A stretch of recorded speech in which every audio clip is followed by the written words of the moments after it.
ये जो दुर्लभ जीवन पाई आम धरा पर आसी प्रभु जो आमको ये धरा पर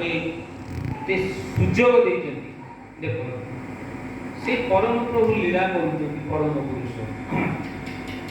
कोटि ब्रह्मांडर जे मालिक ये ब्रह्मांड को जे शून्य अंधकार भितर जे ग्रह नक्षत्र सूर्य चंद्र ग्रह माने इत्यादि करिकी जीव जगत जे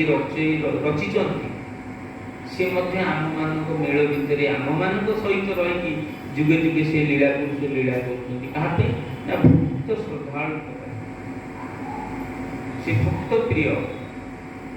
प्रभु यदि भक्त प्रिय जे भजिव मजिव सी जान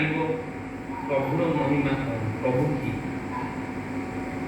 आम न भोजी पाइले आम से ज्ञान से भाव आसबनी भाव हूँ अमृत भावर अन्य नाम हूँ राधा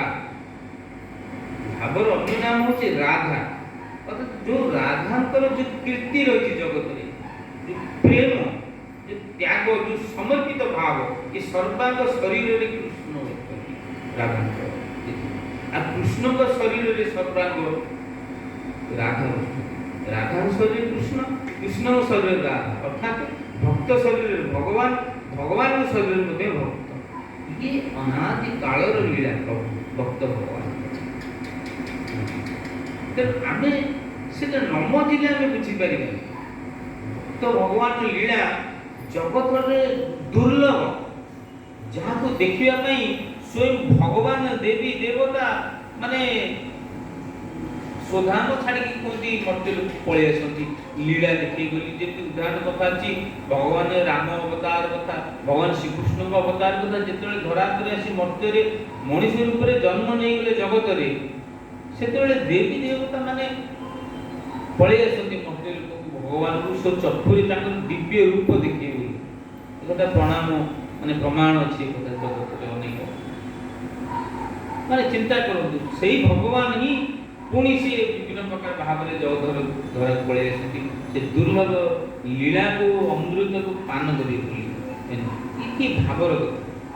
तो से भाव में आमको भावित करने प्रभुंर जुगे जुगे आगमन तेणु आज ये सन्थ साबद नाम से प्रभुंर जो लीला क्षेत्र जो लीला चली आज से महाप्रभु ब्रह्मांड गोसाई जगत करता तेणु सी आमको से भाव भितर मजेवा चाहते से भाव भितर बुड़ेगा चाहते आम मजे पारे बोली आज जगत आज कौन आसुच दुख कष्ट आसुच निंदा अपदोष आसुच आम मनुष्य दुख कष्ट निंदा अपदोष कहीं पाचे ना आम बुझी पारे मजी पारे आम ये कामना वासना भितर बुड़ी जाऊे से अमृत को बुझी पारे तार रस को चाकी पारे तेणु माया जगत में आम बुड़ी जाऊे माया जगत जो आम आसक्ति हो जाती से लोभ मोह कामना स्वार्थ ईर्षा ये भी सब विभिन्न प्रकार भाव आमको जाबुड़ी धरिकी आम भर ज्ञान सद्भाव को नष्ट कर